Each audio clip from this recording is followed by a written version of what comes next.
tudo bem com vocês? Espero que sim, eu estou bem. Estamos aqui para mais uma videoaula, que no caso será a aula de Geografia e direcionada para os alunos do sexto ano. E vocês já sabem, assim como nas aulas anteriores, sugiro que peguem um caderno, peguem um livro, porque nós vamos precisar. Então bora lá começar a aula, mas antes disso, roda a vinheta. Anote o número. Então, gente, capítulo 5, relevo 1. Lembrando que a gente já teve duas aulas sobre o capítulo 5, não é? Que fala sobre o relevo. A nossa primeira aula do capítulo 5, a gente procurou entender algumas dinâmicas relacionadas ao planeta e à sua formação. Já na segunda aula, a gente procurou entender algumas características da Terra. Então a gente discutiu principalmente o interior da Terra. Vocês lembram que a gente falou lá de núcleo, em que a gente falou de manto, em que a gente falou da crosta, não foi isso? Então a nossa última aula foi sobre esse assunto, sobre essas características internas da Terra. Hoje o nosso objetivo também vai estar inserido aí na dinâmica interna da Terra, porém a gente vai procurar relacionar diretamente com a formação do relevo. Então hoje a gente vai entender inclusive a tectônica de placas, tá? Então esse vai ser o conteúdo da nossa aula, bora lá. Dinâmica interna da Terra e formação do relevo. Galera, na aula anterior a gente conseguiu aprender que o planeta, né, ele começou a se formar há 4,6 bilhões de anos atrás, né, há mais de 4 bilhões de anos atrás. Então a gente sabe que a Terra passou por muitas mudanças no decorrer desse período. A partir disso eu consigo levantar o questionamento para vocês. Será que os continentes sempre estiveram onde estão? Será que os continentes sempre tiveram o mesmo formato? Será que eles sempre foram separados assim? Então, esse é um questionamento que a gente pode fazer e no final dessa explicação eu acredito que vocês vão conseguir responder, tá? A partir desse questionamento, galera, que foi levantado aqui, existem algumas teorias que vão tentar de fato responder esse questionamento, tá certo? Como, por exemplo, a teoria da deriva continental. O que seria essa teoria? A gente vai entender, tá? Foi estruturado ali no início do século XX por um meteorologista alemão, em que ele notou que algumas porções de alguns continentes, né, como a costa oeste da África e do litoral aqui da América do Sul, pareciam se encaixar como peças, de certa forma ali, peças gigantescas de um quebra-cabeça, tá certo? Então, após realizar alguns estudos, ele também constatou que além desses formatos parecidos, havia fósseis de animais da mesma espécie em ambos os continentes, tá? Haviam fósseis de determinada espécie aqui na costa da América do Sul e também na costa da África. Haviam fósseis parecidos, apesar da distância geográfica aqui nesse momento, tá certo? Então, ele, a partir da sua pesquisa, constatou isso. Então, ele concluiu que em algum momento do passado, esses continentes constituíam, no caso, uma única massa de terra, no caso, um único continente, digamos assim, tá? Que foi denominado no caso, né, de Pangeia, tá, galera? Então, o que é que a gente tem a partir dessa imagem aí, ó? Com base, né, em observações e nos seus estudos, ele formulou a teoria da deriva continental, segundo o qual os continentes eles vão se mover ao longo do tempo geológico. Então, aí aparece na tela de vocês um pouco dessa teoria. No primeiro momento, a gente tem a Pangeia, aqui no lado inferior esquerdo, não é? A gente tem a Pangeia. Depois a gente tem a formação aí, a separação dos continentes a partir da Laurásia e da Gondwana, né? E depois os continentes foram se separando e de fato chegando no formato aí dos continentes que a gente tem hoje no contexto do mundo, né? Com a América, a África, enfim. Então essa é a teoria da deriva continental. E claro, galera, para praticar, sugiro que a gente resolva uma questãozinha que está lá na página 445, no caso é a quinta questão, tá? Página 445, quinta questão. Bora lá, ó. Descreva as evidências que levaram o meteorologista alemão a pensar que os continentes um dia estiveram unidos. E aí, galera, quais foram essas evidências? A gente viu, né? No caso, foram as similaridades dos contornos das porções ali de alguns continentes, né? Como, por exemplo, da América do Sul e da África. E, além dessa similaridade em relação aos contornos, existiu também a existência de fósseis da mesma espécie nesses continentes. Então, esses aí foram as evidências encontradas pelo pesquisador. Então, anotem aí, caso não tenham anotado, vocês podem voltar ao vídeo. Em relação à teoria, galera, o que foi que aconteceu?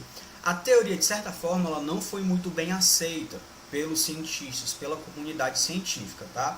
Lógico, existiam algumas evidências, mas o meteorologista alemão, ele não conseguiu falar quais foram as causas, né, quais as dinâmicas que causaram ali a separação do continente, né, a separação ali da Pangeia. No caso, ele não conseguiu explicar por que foi que essa separação aconteceu. Porém, o que foi que aconteceu a partir da Segunda Guerra Mundial com o desenvolvimento de tecnologias? Aí a gente teve, né, a criação dos sonares e dos submarinos que possibilitaram que a gente conseguisse mapear o fundo dos oceanos, tá bom? Então, a partir disso, né, a partir daquele momento ali da Segunda Guerra Mundial e do desenvolvimento de tecnologias, foi constatado que havia uma cadeia de montanhas no Oceano Atlântico, tá? No meio do Oceano Atlântico, que foi intitulada ali de Dorsal Mesoatlântica, que era formado por magma que subia do manto para a crosta, né, por uma extensa fenda, tá? No caso, uma abertura ali estreita e alongada, no caso uma rachadura, tá certo?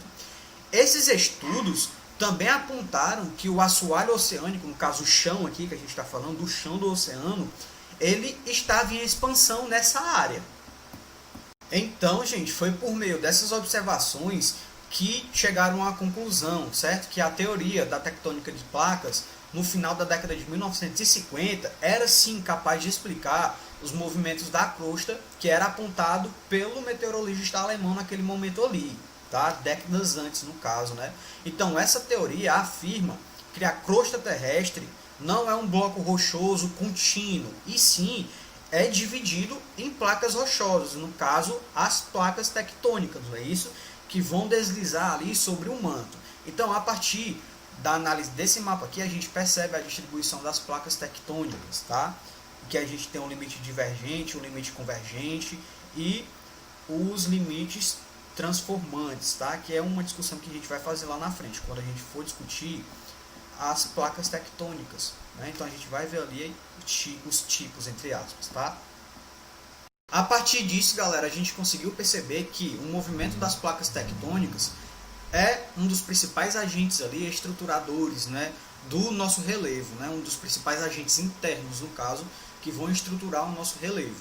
Uma das dinâmicas, no caso, né, que também está diretamente relacionado ao movimento das placas tectônicas também, né, as dinâmicas internas da Terra, são as correntes de convecção, tá?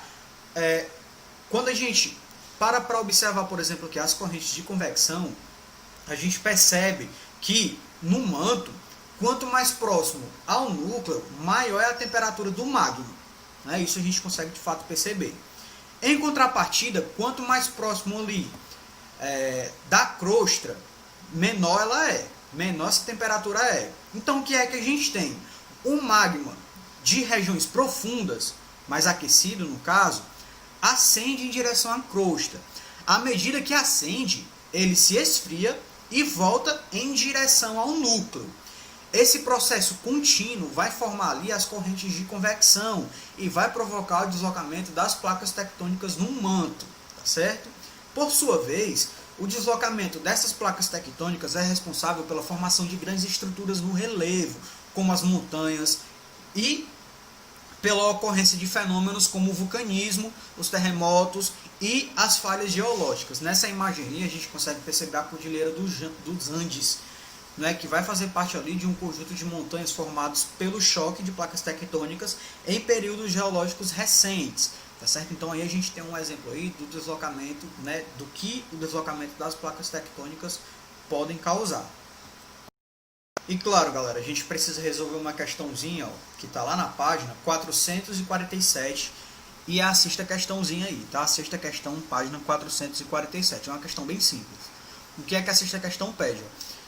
Qual é a relação entre as placas tectônicas e as correntes de convecção? Então, gente, ó, a gente acabou de ver que as correntes de convecção vão ser responsáveis ali pelos movimentos das placas tectônicas, né? Pelo todo aquele processo que o magma faz, né? E a partir disso a gente tem, né, um nome de corrente ali, corrente de convecção. Então é a partir da corrente de convecção que a movimentação das placas tectônicas acontece. Então coloquem aí como resposta da sexta questão. As correntes de convecção são responsáveis pelos movimentos das placas tectônicas. Só isso, tá? Então, caso não tenham acompanhado, já sabem, voltem a ouvir. Então é isso, galera, a gente encerra a nossa aula por aqui, eu espero que vocês tenham entendido, e vocês já sabem, caso não tenham entendido, entrem em contato comigo, a gente tem um Google Meet, onde a gente pode tirar essas dúvidas e ampliar as discussões sobre essas aulas aqui, certo? Então continue estudando e até a próxima aula, valeu!